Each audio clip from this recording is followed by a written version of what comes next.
Do you want to know how to get your parents to say yes? Well, I've got some tips for you. I am Nicholeen Peck, and I teach all about parenting, good communication, and how to build strong family relationships. And in this video, I'm going to be giving you some tips for how to help your parents agree with you.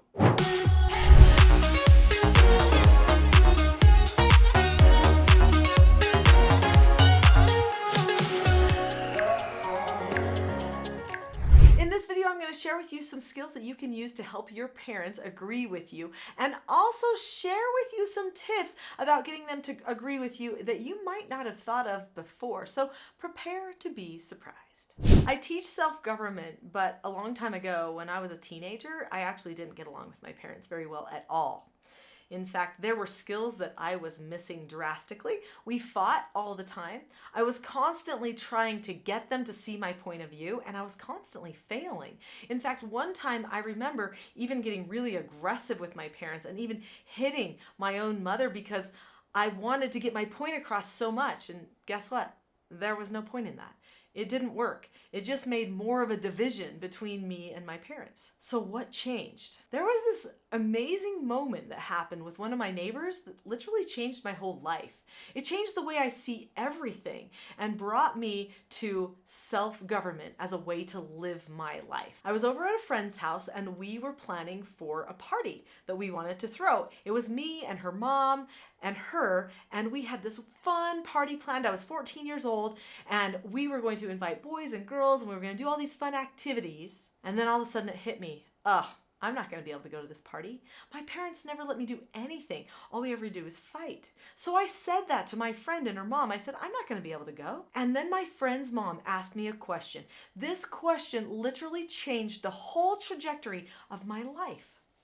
And it helped me get my way. I never saw it coming, literally never saw it coming, because I was a strong-willed person. I was used to fighting to try to get my way. Sometimes I would wear my mom down and it would work occasionally, but then other times it just didn't work at all. And so it was super hit and miss, which meant I had to be fighting all the time. It was really draining. This is what my friend's mom said. She looked at me and she said, Nicholeen, have you ever thought of just saying okay? That threw me back. I said, what? That would never work. That's what they want me to say. And she said, no, really, Nicholeen, I challenge you. You go home. We will postpone this party for 2 weeks. You go home, and for every time they tell you to do something or not to do something, say okay and be okay. Now I want you to ask yourself, which is harder, to say okay or to choose to be okay? Well, for me, choosing to be okay was definitely harder. Anyone can say anything, but being okay, that's different. So I went home that night and I told her I was going to prove her wrong. It was not going to work. I told her she couldn't contact my parents. She promised she would not do that. And I went home and it was dinner time. We eat dinner. My mom tells me I need to do my dishes. And I thought, okay, here it is. I'm going to say okay and be okay. And so I said, okay. And I stood up and I started doing the dishes. Now, this was unusual for me because I was the type of person that would try to say, oh no, because somebody else left their dish in the sink. And so really, I shouldn't have to do that. Or, oh, I have homework. I would come up with excuses, and I wouldn't do it usually. But this time I just did. And oddly enough, it only took me about 7 minutes. But anyway, because dishes don't actually take that long, I've noticed, even though you think they do when you're standing there doing the same thing again and again. So anyway, I said, okay. My parents looked at each other as if they had seen a ghost. They were shocked. What just happened? What did this girl want? What was she going to ask for? And I thought, well, this is interesting. Clearly they're shocked, but that's not going to make a difference because I reasoned, surely they don't like me. They don't care about me, right? So then the days go by. I'm saying okay and being okay to everything. And then the big whammy. My mom decides to test me hard. And she tells me that I need to clean my room, which she had been trying to get me to clean for weeks. Actually, probably months. She kept walking by and just shutting the door because I never was doing it. She said, Nicholeen, you need to clean your room. And I said, okay. And I started cleaning it. And I remember her watching me clean my room in disbelief. She was just looking around, watching me pick up everything. So then this thought came to my mind. And the thought said, I am so powerful. And I thought, yeah, I am so powerful. I just chose to be happy. I picked it. Nobody is ever going to make me not happy again. I chose to say okay and to be okay. And I reasoned, I'm going to get anything that I want. And you know what? Actually, I kind of did get anything I wanted after that. I mean, not completely, but if I wanted to do stuff with my friends, like go to the party, I could go. I went to the party.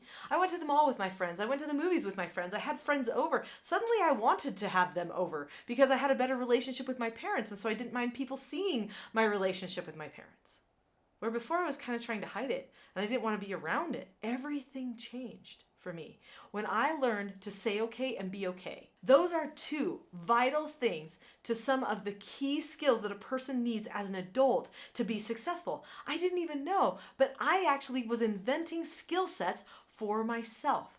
So there are two skills called following instructions and accepting no answers and criticism, which basically mean to say okay and be okay. They have more steps to them than that so that you can fine-tune where you can improve. But basically it was, I can follow instructions from my parents now and I can accept their no answers. That changed everything. But there was still something else I needed to learn. I'm going to tell you what that other skill is that you need for success, that thing I definitely needed to learn. But before that, click the subscribe button. Do you want the inside scoop on what you can do to improve relationships with your family? Just because this is a parenting channel does not mean that you are not going to get what you need too. Really, all good relationships just come from good communication, and that's what I teach. So click the subscribe button now. The other skill that I needed to successfully communicate with my parents and get my way was a skill called disagreeing appropriately. And sadly, I did not learn this skill completely until I actually was parenting teenagers of my own. Well, they were troubled teens that were foster children. My own children were babies at the time. So I was still a young person. I was in my early 20s when I learned this skill, but I thought, oh, whoa, this would have changed everything for me. So the steps to disagreeing appropriately are, you look at the person, you keep a calm face, voice, and body. You say that you understand the other person's point of view. You share your point of view. You listen to what they have to say. You say okay, and then you drop the subject. What if I would have had that as a young person? Well, I can tell you what would have happened. My parents would have been amazed that I was so mature and I could communicate with them in such a confident way, but I also would have gotten my way more. I know that because when my children disagree appropriately with me, I really appreciate getting that extra understanding from them so that I can help them get more of what they need and even what they want. Those are 3 of the 4 basic skills that you need for success. The only one that we haven't really addressed is the one accepting consequences. If you want your parents to listen to you, to understand you more, and for you to get your way more, then you need to be willing to accept consequences, be willing to accept correction.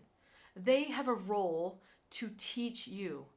Part of being a parent is being a teacher, and being a child is being a learner. If you don't want to learn or they don't want to teach, you're going to have dysfunction every time. So choose to be okay with them correcting you.